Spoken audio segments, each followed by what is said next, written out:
Hello everybody, thanks for tuning in to another episode of Watching Me Talk. This is going to be more about fishing and hunting and everything else, but what I would like to do going forward is I'd kind of like to start introducing cooking into these episodes. Now I understand like these aren't super popular, I don't have a whole lot of viewers, but for anybody who's getting anything out of watching these, please leave a comment, just whatever. Let me know that this is actually like helping somebody to harvest more game or to catch more fish or something, just anything along the way that it's actually being useful for, because that's really the reason, right? It's not about making money. That ain't the half of it.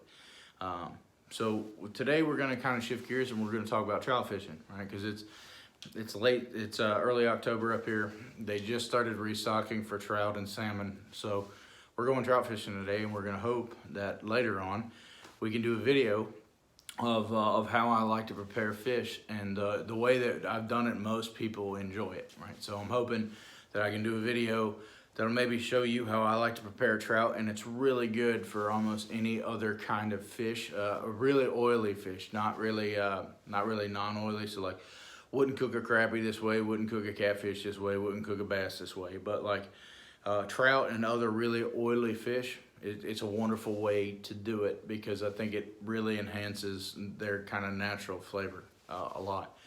The other thing, and I want to kind of talk about the gear and how much, how little you actually have to spend it to get into trout fishing. So you need a pole. You can use almost anything as a pole. I use just a regular open face reel. I don't use anything crazy, anything expensive. I don't use a bait caster or anything like that. I don't think you need it. One of the easier ways are with these gulp trout baits. These are like $4 for one of these, and they'll do you for most of a season. One of these, I like the chartreuse or the pink, kind of that tri swirl color. It's like pink, orange, and it's just pink and orange, and it's like a different shade of orange and pink. That's really the third color in them. And then these jig heads, right? You can get these, or you can get like the big box of them that are kind of like that. You don't need to go crazy. You don't need to get the massive ones, right? I've caught more fish off of tiny jigs than I have big ones, and I think they're more likely to hit it, just thinking it's a little minnow swimming by. Boom, they got it, and you can hook them. The other thing I like to use is rooster tails. I don't think I need to show you those. If you've never seen a rooster tail before, when you go in your sporting goods stores, they're called rooster tails. And if you ask anybody who works there, they'll be able to label you or point you to the rooster tails. I like the pink ones. I like the green ones, or chartreuse. And I like the orange ones. I like stuff that really stands out and pops. And I like the spinners to be like a silver, so it flashes going through the water. I think they work really, really well. And I've caught a lot of fish off of them, not just trout. I've had pretty good luck with them on crappie. They do all right. They do great on panfish. And even like smallmouth will hit them, largemouth will hit them. They spit them out a lot of time, but they will hit them. I haven't caught any salmon off of them, so if you're salmon fishing, I don't know. I've never caught a salmon before. Maybe you can help me out.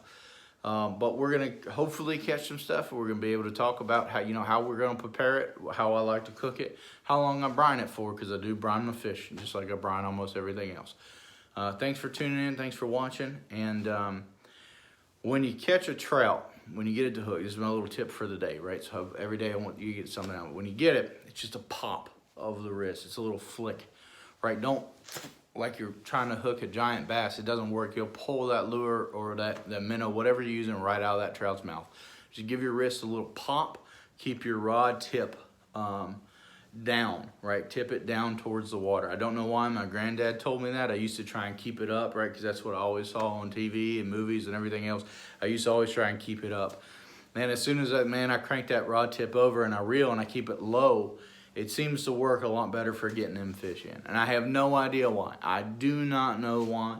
If somebody knows, I would absolutely love to get that information. I'm just telling you what's worked for me for many, many, many years now. Thanks for watching. Thanks for tuning in. I hope you guys got something out of this. If you didn't, tune in for the cooking video, and I guarantee you'll get something out of that. Thanks, everyone.